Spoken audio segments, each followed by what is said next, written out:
Now, Prime Minister's Questions today was certainly energetic. A lot of shouting and rowing. Some MPs even got a telling off by the Speaker of the House, John Bercow, who had to remind them of a very important guest visitor from the United States.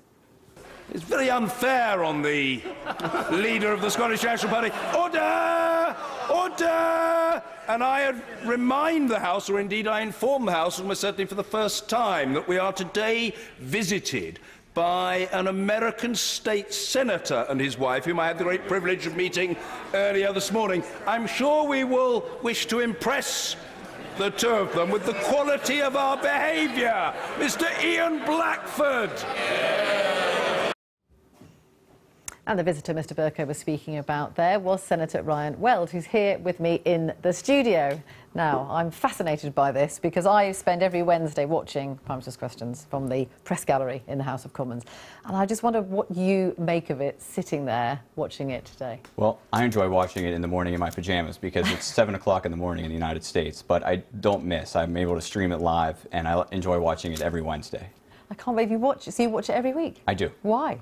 It's very interesting. We don't have that dynamic in the United States. We don't have that back and forth with, with our elected officials, with our leaders. So it's a very interesting thing to watch because the leaders here are held to maybe a higher level of accountability because they get, questioned about their policies. Yeah, so every week the Prime Minister has to come and answer 45 minutes of questions. So you presume were sitting in the public gallery watching it. And what did you make of what you saw? I mean, some people say they think the chamber looks much smaller in real life or much big. Which way did you find that? I actually did say that to my wife. I said, this looks a lot smaller in person. And it makes it very, I suppose, crowded. And were you surprised by the noise levels? Not really, because I watch it every week, so I kind of expected that. But it was interesting to be able, because you really are able to hear what people are saying instead of just hearing jeers generally in the background. Now, as you said, the American system is very different. I mean, can you imagine a scenario where Donald Trump would be there and take questions like that from lots of people, including his opponents? I think that it would be interesting to watch any president, because the president makes an address to Congress every year, but they don't take questions. And when they talk to the media, it's kind of at their own will and pleasure as well. So it's much less of that we see from our leaders.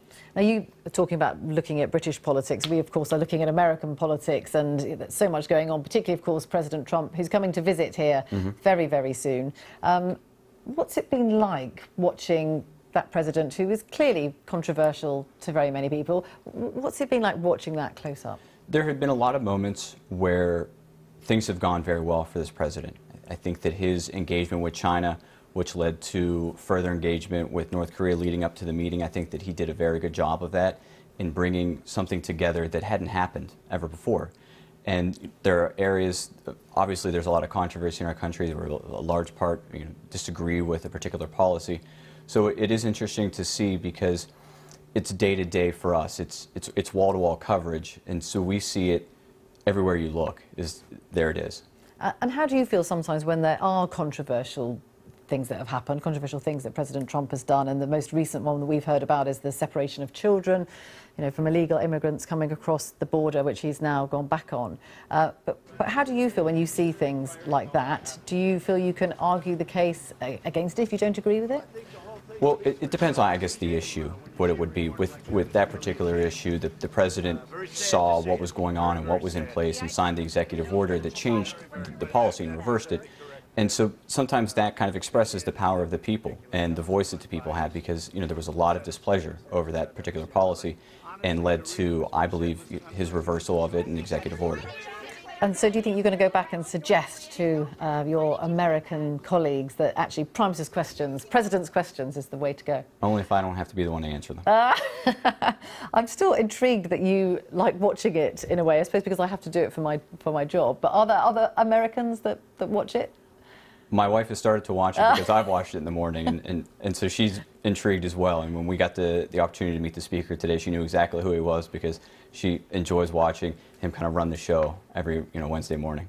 And other colleagues, politicians, do they talk about it? I don't think so, because when I mentioned this to people that we were going to be here and attend that, everybody kind of looked at me odd, and they didn't really know what I was talking about. And you're here on holiday, are you, rather than Correct. An official visit? So this was you coming here and having a look at the House of Commons. And did the Speaker show you around? Did you go to his He's got a house behind Yes. Parliament. Did you go there? We were fortunate enough to meet with him a little bit before the floor session and just a general meet and greet, and he showed us around that he lived there. We didn't know that.